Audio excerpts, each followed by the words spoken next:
Okay, we're back to Marty McGuire, Chapter 4. I'm not doing it. I tell Mrs. Alloy at the end of the day. I'll help paint scenery instead. I don't do princess things. You'd be so good at it, she says. Sorry. The bell rings and I pick up my backpack. We'll talk tomorrow, Mrs. Alloy says. I wave and walk out. We can talk, but it won't matter. Let Veronica Grace or Kimmy or Isabel or their new friend Annie dance around in some frilly, floofy costume. I am not being the princess. Mom's already waiting, so I open the car door and plop my backpack down on the seat next to me. Marty? Hi, Mom. Why are you wearing the emergency clothes from the nurse again? She asks. What do you mean again? You borrowed the emergency clothes last Tuesday when you ripped your pants trying to climb the oak tree outside the art room because you were chasing that squirrel so you could try to feed him your leftover granola bar? Oh, that.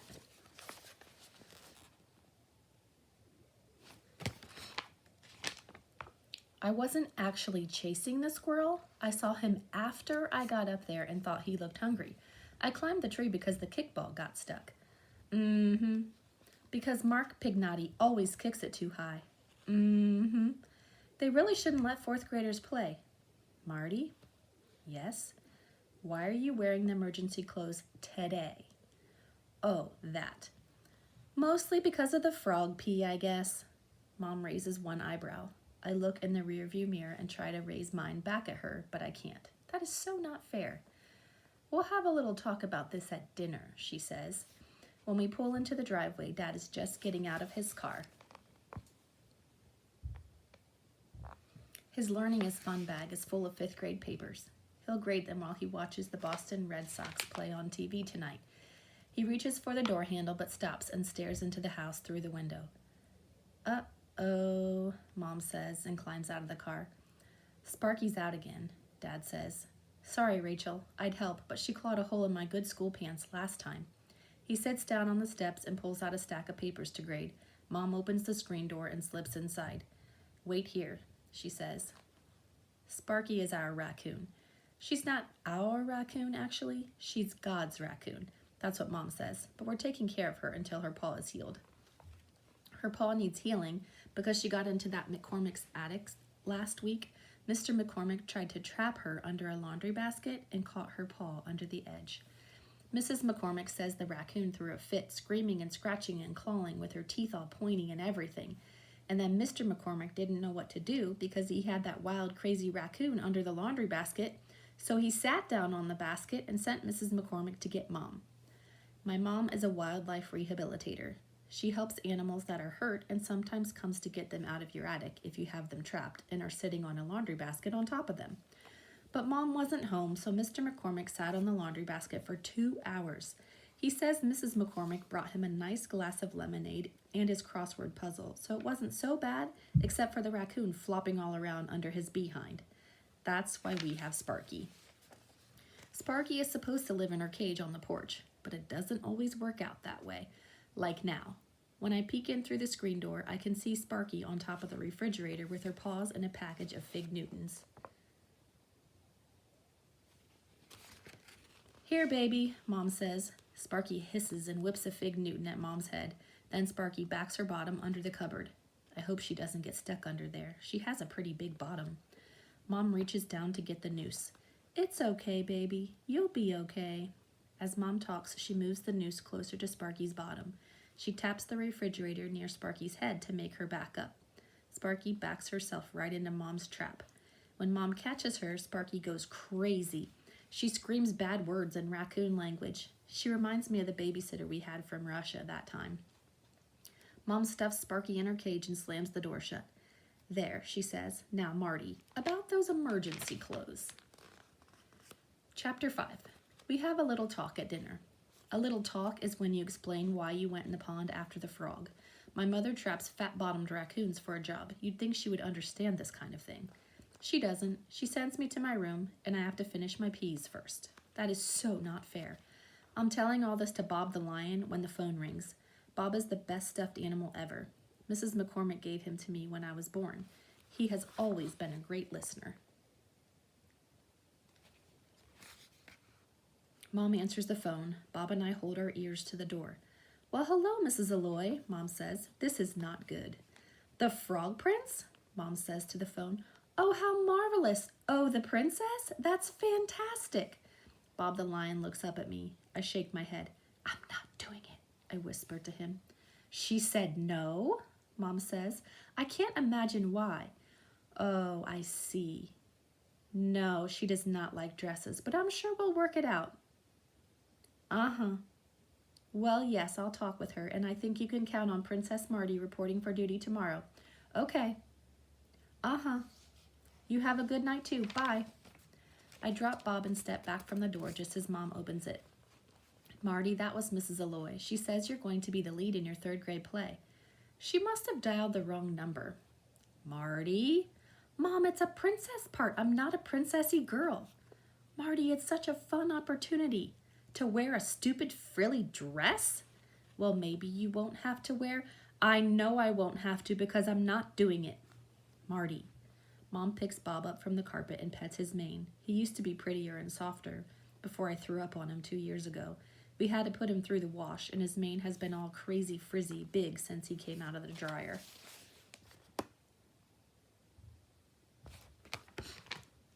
Nope. I take Bob back and put him on my pillow. But Mrs. Alloy will be so disappointed. She can get Veronica Grace or Kimmy or Isabel or Annie. Annie's all princessy now, too. She didn't come back like you said. Give her time, Marty. She's just trying something new. It's good to make friends and try out lots of different things. Mom looks down at my muddy pants and the plastic accident bag from the nurse. And for now, I think a little princess practice would do good for you. I told Mrs. Alloy you're going to do it. But Mom! But nothing. You're going to go to school tomorrow and report for princess duty. She picks up the muddy frog clothes and leaves. This is so not fair, I tell Bob. Bob understands. He doesn't like fancy pink dresses either. Chapter 6. Play practice isn't until the end of the school day, but it feels like the play has taken over everything. Reading time, we have to read The Frog Prince and then pretend we're the frog writing a diary entry about what happened at that well. Jimmy Lawson raises his hand. Mrs. Alloy? Yes. Frogs can't write on account of their webbed feet, so how about we just tell you what we'd write if we could write, even though we can't? No. You're already pretending to be frogs. Pretend to be magical frogs who can write. I'll be a magical frog and cast a spell so it's already done, Jimmy whispers. He waves his pencil like a wand, but nothing happens, so he starts writing the regular way. Math time. If there are 20 flies buzzing around the well and the frog eats 7 of them, how many flies are left? Jimmy Lawson raises his hand. None. None? Mrs. Alloy raises her eyebrows. Look at the picture again, Jimmy. 20 flies. And just 7 get eaten. Yeah, but do you really think they're going to just sit there when all their friends keep getting sucked up on a big old frog tongue? They'd leave, so there are none. Gym class. The boys get to hop like frogs around the gym. The girls are supposed to dance and twirl like princesses in the opposite direction. I ask if I can be a frog instead of a princess. Mr. Miller says no. I'll be fine as a princess. I'm not fine. I get so dizzy twirling that I trip over one of Isabel's sparkly sneakers and fall down. Then Rupert frog hops right onto my pinky finger while I'm trying to get up. Annie tries to help me up, but I don't let her. I ask to go to the nurse and get an ice pack, but Mr. Miller says I'll be fine. Sure, no one frog hopped on his pinky finger. Lunch. Everybody talks about the play. Veronica Grace takes a bite of her peanut butter and jelly sandwich on white bread with the crust cut off and says, "Thank goodness I'm the queen instead of the princess and I don't have to handle a filthy frog."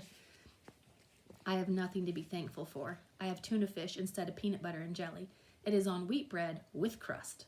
I am the princess, even though I don't do princesses. That is so not fair.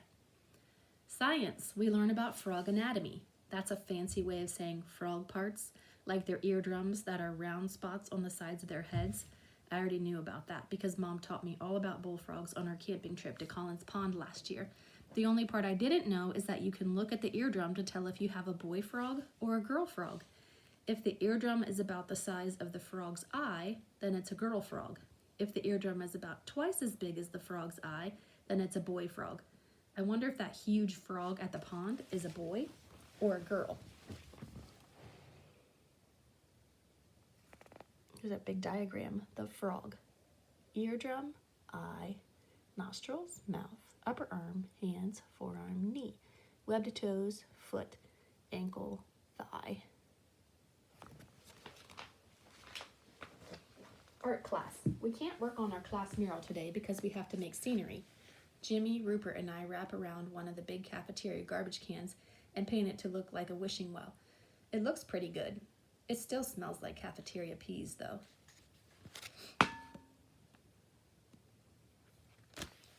Music class. Mrs. Campbell plays the piano and we sing. There's a song about the Frog Prince, too. Who knew? After music class, we have 15 minutes of quiet seat work time before we practice the play. Even quiet seat work sounds better than being a princess, so I take out my math problems. But pretty soon there's a tap on my shoulder. Marty, could I talk to you in the hall for a minute? Me? My stomach does a little flip. Don't worry, you're not in trouble, Mrs. Alloy whispers. I just want to talk to you. I follow her down my row of desks, past 6 pairs of eyes that look at me like I'm in trouble, even though she says I'm not, and step out into the hall. I'm glad you decided you'd be the princess, she says. I didn't. It got decided for me when you called my parents. If I were allowed to call people names, I'd call Mrs. Alloy Princess Pushing Tattletale right now. But I'm not. So I don't, especially since she's a teacher and everything. Mrs. Alloy sighs. Do you know why I chose you to be the princess? To punish me for falling in the pond? No, Marty. It's an honor to have the lead in the play. That's a job that can be done only by somebody with a lot of talent and confidence. Somebody with a strong voice and lots of energy. Somebody brave and smart who can think on her feet. You're perfect, Marty. You'll be so good at this if you give it a try.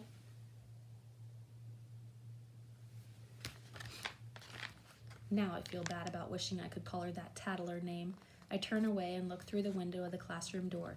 I watch Jimmy Lawson fold his math assignment into an airplane and launch it into the reading area, and I think about what she said. Me? Brave and smart? With talent and confidence and energy? Well, the last part I knew because Mom always complains I have too much. But still.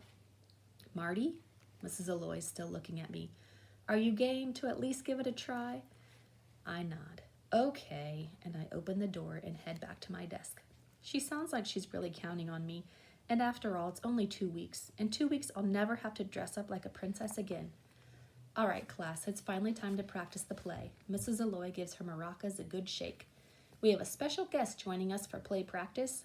James Jackson is a theater professor at the college, and he's going to be helping us out with our acting skills. Does he work with the big kids? Jimmy asks. He works with college students and acts in plays too. How many of you went to see Cinderella at the downtown stage last summer? We all raised our hands. Remember the prince? We nod. He was just about the greatest prince ever, the way he danced all over and whisked Cinderella away from those evil stepsisters. That was Mr. Jackson. Until he gets here, we'll start working on the dance in the first scene of the show. Mrs. Alloy puts us in 3 lines. It's going to be a waltz. Veronica Grace told me you've been practicing this. Well, Veronica Grace glares at me. Some of us have.